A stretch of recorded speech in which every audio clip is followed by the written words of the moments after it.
जय हिंद साथियों। इस वीडियो में हम ट्रांसलेशन से संबंधित जो ट्रांसलेट इनटू इंग्लिश है वो शुरू कर रहे हैं। तो सबसे पहले हम use of is, am, are, was, were, will be, shall be कहाँ कहाँ यूज किए जाते हैं उससे संबंधित एक्सरसाइज हमारी न्यू स्टाइल की है।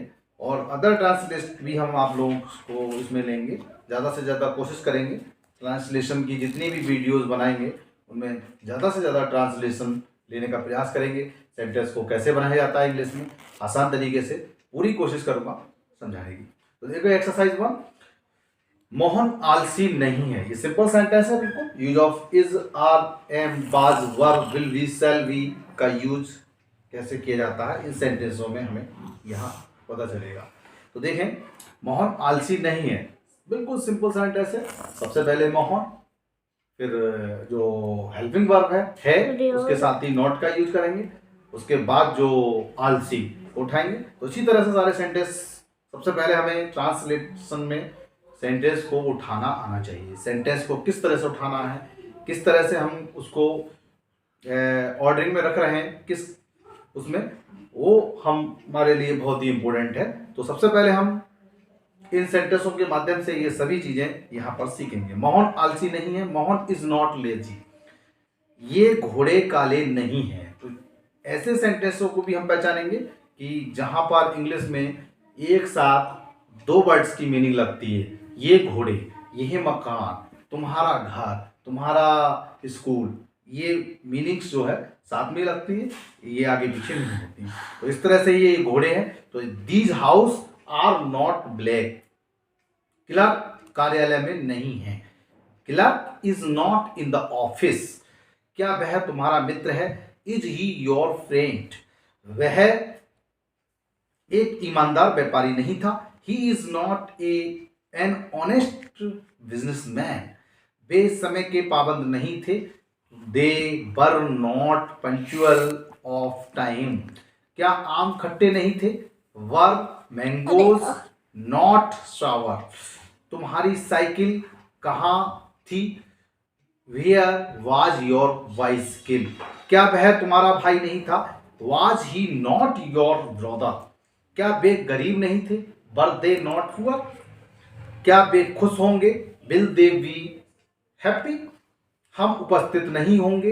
We shall not be present. Sohan घर पर नहीं था। Sohan was not at home. क्या वे उपस्थित होंगे? Will they be present. आप कल कहाँ थे? Where were you yesterday. Kavita और ज्योति बहनें थी। Kavita and Jyoti were sisters. Delhi Bharat की राजधानी है। ऐसे सेंटेंस जिसमें बोला जाता है कि भारत की राजधानी या उत्तर प्रदेश की राजधानी, राम का घर, श्याम का घर, तो ऐसे सेंटेंसों में इन मीनिंगों के लिए हम अपोजिट कर ऑफ से दोनों वर्ड्स को जोड़ देते हैं। जिस तरह से भारत की राजधानी, तो राजधानी की भारत यानी capital of India, capital of Uttar Pradesh, house of Ram, book of kavita. इस तरह से इन सेंटेंसों का, इन वर्ड्स का हम यूज करते हैं सेंटेंसों में। Delhi is capital of India. इसी तरह से शिवानी एक अच्छी लड़की है। Shivani is a good girl. वह कक्षा में नहीं था। He was not in the class. क्या तुम उसके साथ थे? Were you with him. Next exercise 1 finish हो गई। नेक्स्ट एक्सरसाइज 2 देखें। अरविंद के पास, अब इसमें हम वहां हमने use of is, are, am, was, were, will, shall का प्रयोग किया। विल बी, शैल भी है। Use of has, have, had. ऐसे सेंटेंस जिनमें पास संख्या रखता, यानी कि उसके पास एक किताब है, उसके पास 2 मकान हैं, या संख्या उसके 2 भाई हैं, उसके पास 2 रुपए हैं, संख्याएं। इस तरह से नंबर्स आते हैं या रखता आता है। तुम एक मोबाइल रखते हो। तो ऐसे सेंटेंसों को हम हैज, हैव, हैड, यानी कि हैज, हैव जहां पर हेल्पिंग वर्ब हमारी है आती है वहां हैज, हैव, और जहां हमारी हेल्पिंग वर्ब था आती है वहां हैड का यूज करते हैं। तो देखते हैं इन सेंटेंसों को एक्सरसाइज के माध्यम से। तो देखते हैं, अरविंद के पास एक गेंद है। Arvind has a ball. हमने बोला इन तीनों वर्ड्स में कोई ना कोई वर्ड्स जरूर आएगा चाहे पास आए, चाहे नंबर संख्या आए, चाहे रखता आए, इन वर्ड्स जब आएंगे तभी हमको हैज हैव हैड का यूज करना है अकॉर्डिंग टू हेल्पिंग वर्ब। अगर है तो हैज हैव, और यदि था है तो है। नेक्स्ट, निर्मला के दो बेटे हैं। निर्मला हैज टू सन्स, यानी कि यहाँ पर दो संख्या आ गई, उसके पास पास आ गया, दो नंबर्स भी आ गए, पेंसिलें हैं तो ही हैज टू पेंसिल्स। हमारे पास टेलीविजन है, वी हैव ए टेलीविजन। तुम्हारे पास एक सफेद कुत्ता है, you have a white dog. तितली के दो पंख होते हैं, the butterfly has two wings. आज तुम्हें बुखार है, यू हैव फीवर टुडे। हमारे पास एक सुंदर मकान था, we had a beautiful house. बूढ़े आदमी के तीन पुत्र थे, the old man had three sons. उसके पास एक साइकिल थी, ही हैड ए बाइसिकल। हमारे पास बहुत काम था, we had a money of works. मेरे पास एक रुमाल था, आई हैड ए हैंडकरचीफ। तुम्हारे पास छतरी है, you had an umbrella. Sushma के पास पुस्तकें थी, Sushma had a many of books. हमारे पास बहुत से कपड़े हैं, we have a many of clothes. मेरे सर में दर्द है, I had an I had सर में दर्द है, आई हैव एन हेडेक। वह भोजन शाम को लेती है, तो ये इसको बोल सकते हैं। वैसे तो ये प्रेजेंट इंडेफिनिट में भी आ रहा है, उसमें बना सकते हैं, चाहे तो इसमें बना सकते हैं कि she has dinner in evening, या बना सकते हैं she takes dinner in the evening. दोनों तरफ से सेंटेंस ठीक है। मैं प्रतिदिन स्नान करता हूँ, आई वेयर डेली। मेरे दांत में दर्द है, आई हैड दर्द है, आई हैव ए टूथ। इस तरह से उसके पास एक चितकबरी गाय है, he has a spotted cow. इस चितकबरी के लिए स्पॉटेड बोलते हैं। नेक्स्ट एक्सरसाइज इसी तरह से एक्सरसाइज 3 में चलते हैं। मेरे पास एक मकान नहीं है, I have not a house. क्या तुम्हारे पास विज्ञान की पुस्तकें हैं? अभी विज्ञान की पुस्तकें बुक्स ऑफ साइंस हो जाएगा। इसी तरह से इसमें क्या तुम्हारे पास, तो have you books of science. क्या गाय के 4 पैर होते हैं? Has cow 4 legs।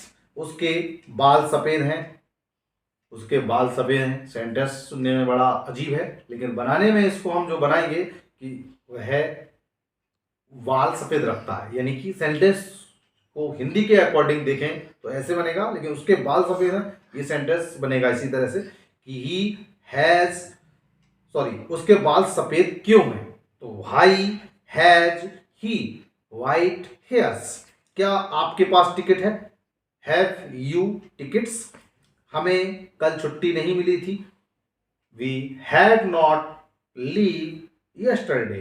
क्या तुम्हारे बैग में 1000 रुपए हैं? क्या तुम्हारे बैग में 1000 रुपए हैं? ये दो तरह से बन सकता है सेंटेंस, चाहे तो उसको दियर से भी बना सकते हैं, यूज ऑफ दियर करके, लेकिन यहाँ हैज हैव की बात चल रही है तो हैज हैव के अकॉर्डिंग बनेगा, क्या तुम अपने बैग में 1000 रुपए रखते हो? इस तरह से बनेगा। तो have you 1000 rupees in your bag. Next, मेरी स्मरण शक्ति अच्छी नहीं है, my memory is not good. तो इस तरह से हमारी ये 3 एक्सरसाइज पूरी हुई। अब हम एक्सरसाइज 4 में चलते हैं। तो यूज ऑफ, यहाँ इट का यूज होगा। ऐसे सेंटेंस जिसमें समय, आज, कल, या वर्षा हो रही है, या टाइम दिया जाता है कि 12 बजे हैं, 12 बजे थे, तो ऐसे सेंटेंसों में हम इस यूज ऑफ इट यानी इट का प्रयोग करते हैं। तो नेक्स्ट एक्सरसाइज 4, सेंटेंस फर्स्ट, ये जनवरी का महीना है, it is month of January. आकाश साफ है, it is clear in the sky. आज रात अंधेरी थी, it was darking night today. उस समय 12 बजे थे, it was 12 o'clock that time. बाहर वर्षा हो रही थी, इट वॉज रेनिंग आउटसाइड। अब गाड़ी पकड़ना कठिन है, it is hard to catch the train. संगीत सीखना सरल नहीं है, it is not easy to learn music. आज हवा नहीं चल रही है, इट इज नॉट ब्लोइंग। क्या आज ठंड है? It is is it too cold today. क्या मौसम सुहावना है? इज इट प्लीजेंट वेदर, क्या कल वर्षा नहीं हुई, it sorry was it raining yesterday, ये मेरी पुस्तक है, इसको इट इज माई बुक सीधा बना सकते हैं। क्या आज मंगलवार है, इज इट ट्यूसडे टुडे, ये बसंत ऋतु है, it is pleasant sorry spring season, अब सुबह दोपहर का समय है, it is time of afternoon. तो इस तरह से ये और एक्सरसाइज एक वीडियो में मैंने ली ट्रांसलेशन से संबंधित, और हिंदी का सेंटेंस और इंग्लिश का सेंटेंस साथ में स्क्रीन पे आ रहा है, आप लोग उसको देखकर भी समझ सकते हैं, मेरी आवाज़ के साथ उसे भी देखिए और समझिए की कोशिश कीजिए। अगर ट्रांसलेशन संबंधित इंग्लिश में आपको कहीं भी परेशानी आ रही है कि किस तरह से कौन सा सेंटेंस हमें कैसे बनाना है, तो आप कमेंट में जरूर बता सकते हैं। हम आपकी समस्याओं को देखते हुए अगली नेक्स्ट वीडियो आपकी ट्रांसलेशन संबंधित अवश्य बनाएंगे और पूरी कोशिश करेंगे आपकी समस्या को सॉल्व करने के लिए। जय हिंद, जय भारत।